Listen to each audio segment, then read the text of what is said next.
What is up, guys? Falcon back again, and today we're going to be working on this 2012 Chevy Cruze. The issue that we're having with this car today is that the oil cooler is leaking oil, and it's actually leaking onto the exhaust. So we're going to fix that, replace those gaskets in the oil cooler, and hopefully stop this leak. So stay tuned.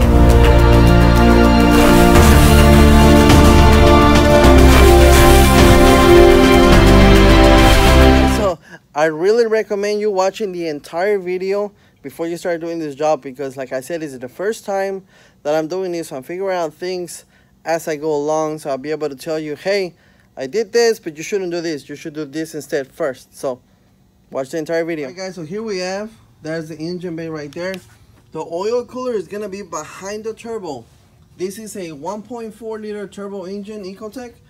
The oil cooler actually runs, or it's all one piece with the oil filter housing.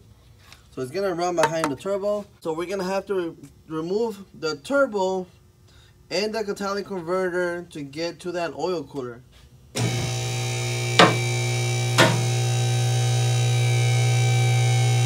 starters, let me show you. You can see all the oil running down here. You can see it's all completely dirty. That is where the exhaust goes right there. And let me see if I can get a good view of where the oil cooler is at. There it goes. You guys see that oil drop right there? That is actually the oil cooler. So that is where we want to get. That is where my leak is coming from, and it's going into the catalytic converter and the exhaust system. We need to remove the cat. So for starters, we're going to take off those 3 bolts on the catalytic converter right there, so we can make sure that we get this loosened up. And I think everything else is gonna be done from the top. So let me take this one off first, and then we'll lower down the car and do the ones on the top. Now this is the first time I've ever done an oil cooler on these vehicles. I've replaced the engine before. I've never actually messed with the oil cooler, so we're gonna figure this out together. If whenever you get under the car, make sure that you guys use jack stands. You know, you want to be safe. You want to be, as I always say, I like to go home at the end of the day, so make sure that we use jack stands. Don't just lift it up with the jack and get under the car. Always use jack stands. I always like to use old brake pad boxes, so I can put my bolts.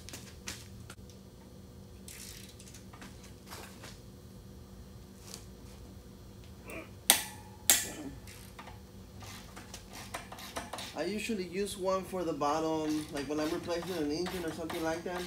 I use a box for the bottom and I use a box for the top. Gotta break these bolts off up here. In the exhaust system. Now yesterday I realized I was gonna have to take this off. So yesterday before I left home, I sprayed this with WD-40. So that should really help out. Okay, from up here it looks like we're gonna have to remove this hose that goes to the air box. So I'm gonna remove this, and then here I probably need to get to the bolts back here to take care of the turbo, so I can remove it all as one piece. I'm gonna have to take off the shield here. So after I remove this, I'm gonna take off these 2. There's one more bolt down here, so I can remove this shield so I can get to the bolts back there.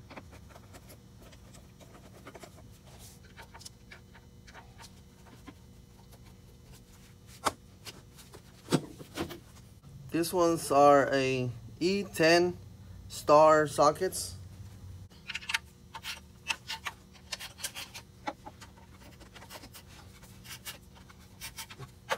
They're all loose already.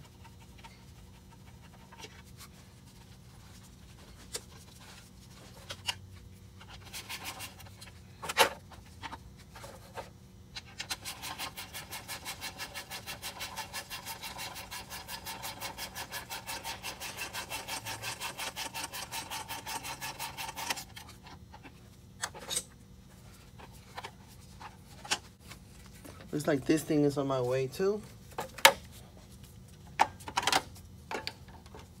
This one is bigger. That one is a E12.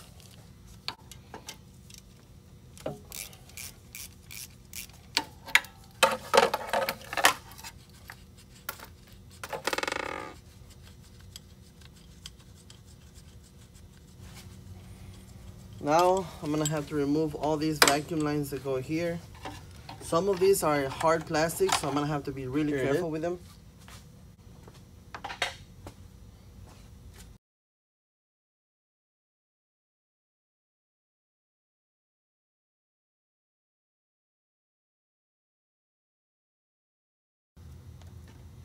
Okay, there it goes.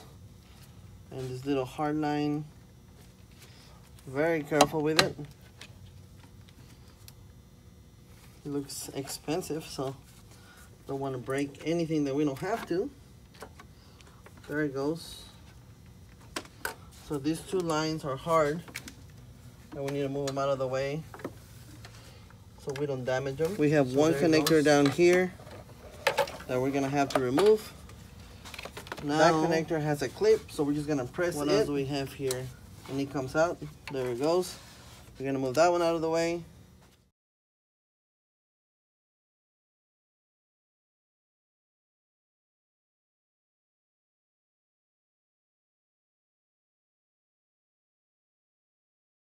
And then here, so here we have the turbo. I already removed all these hoses out of here.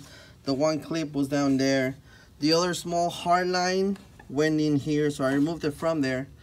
I don't want to take off the O2 sensor, so I'm just gonna disconnect it from up here.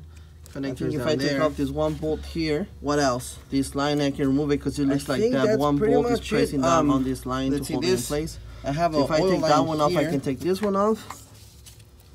What else? This one goes here. There should be one more oil line because we always have a return oil line. I think that's the feeder. So we need to look for the return oil line and also this.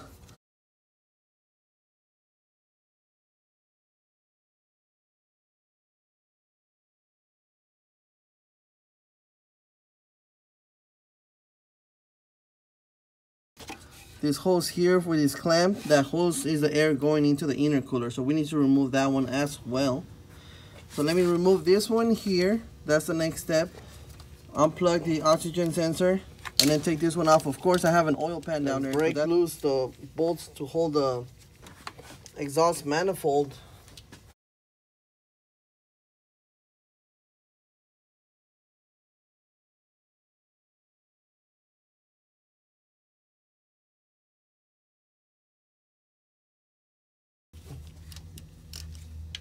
With a longer ratchet, you can always make more torque, so it's better.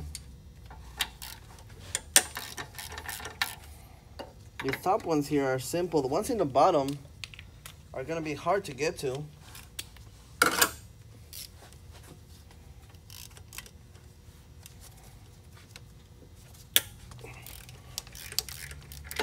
We have all the bolts on the bottom completely off and the ones on the top loose.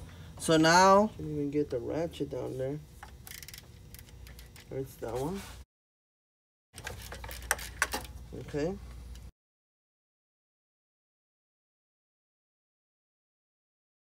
I had the hardest problem with was this one right here. So I had to remove this pressure relief valve from the turbo. It has a little clip here that I removed, and then two 10mm nuts here. That way I removed it out of the way. So I can get I want to go under the car so I can see where the socket through here.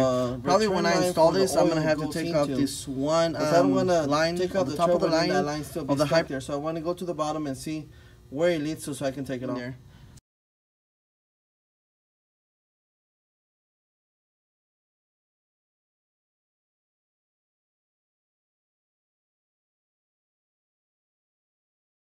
Alright, so here it is, the oil return line right there on the bottom. So that one, to pull it out, all you do is just pull it straight up. It's gonna be like this long maybe, and it has two O-rings on the bottom. So you're just gonna pull it straight up. The only thing holding it, can't get to it, let's see. So the turbo's off, it's this and the catalytic converter right here, is off. This little hook. So let me tell you, so you're gonna have to make sure that this hook doesn't get caught on anything. I try to take them off together right as one piece, but for next time, it is gonna be easier if you take off the cat first and then remove the turbo. It just gives you more room and it's a lot less weight. To take off the cat, all you need to take off is this clamp right here that goes on top of the cat and into the turbo, and those three bolts in the bottom that we already took off at the beginning. There's usually a bracket here that this one didn't have. I'm guessing somebody already worked with it. Those are really the only things you gotta take off to remove the cat. To take off the turbo, there is this, it's an 18mm bolt. And it's a water return line, and it gets bolted on the side of the block. This one was kind of difficult to get to, so I know I'm gonna have issues getting back into it. Here is the oil return line, as you can see, it's kind of hard. I'm guessing just from being old, you know, the heat and the cold and everything. So it actually broke off of here, because this one should actually be a little bit longer. So I'm gonna have to order a new one of those. And let me show you where that one goes. The water line that I took off actually goes right here. Right there. That's where it gets bolted onto. And there's still a piece, the plastic piece right there that I need to take off. Here, I already took it off. See, like I said, I mean, it was just brittle. So I'm just gonna go ahead and order a new one, I think. So that was the hardest part, and look, you can hear it cracking. It's just brittle. I'm just gonna order the whole thing brand new and the gasket that goes there. Hopefully I can have it back in here by today. This line here, I need to order. It has like washer gaskets here. I need to replace those. I need to make sure that I have those gaskets that are gonna go right there to replace also. What other issues did I run into? I think that's it. But the reason why we took this off is because it's actually leaking from here. So now I gotta undo this plug here and remove all these Torx right here and this one right there, and undo this water line here so I can remove it all as one piece. This water line here also. And then out here, I'm going to take it apart and replace those gaskets that I needed.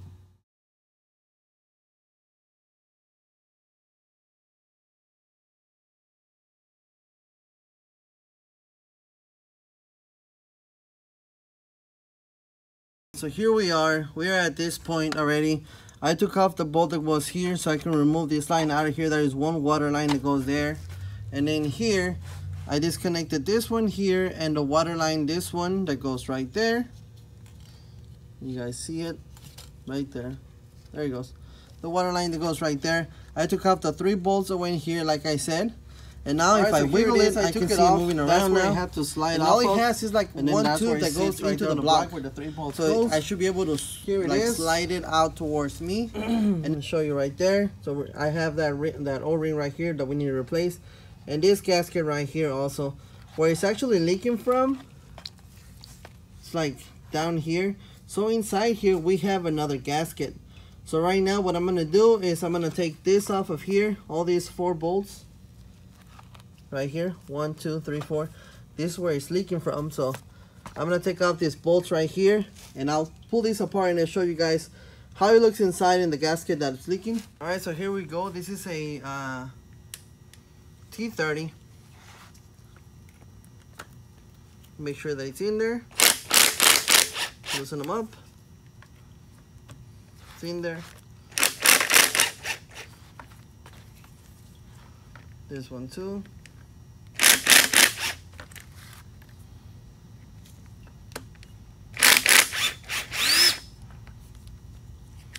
Now to take them all off, all 4 bolts. You guys can see here's that's one that's leaking. After this, I'm gonna replace that one gasket, or actually all the gaskets. Clean off all my parts, and then wait for the parts that I broke, and the gaskets that I didn't have for the water lines. The one for the high pressure line I didn't have. That's the gasket that I need to wait for that. Here it is. Alright guys, well now for me, I'm going to clean up all my parts, replace all the gaskets, set up my water cooler, put it back together, put it back in the block, clean out the block from all that oil stain that was in there, clean it up, put it all back in there, and then wait for those parts to come in, and then just do everything in reverse order the way we took it off. Alright guys, well, I really hope this video helps somebody out.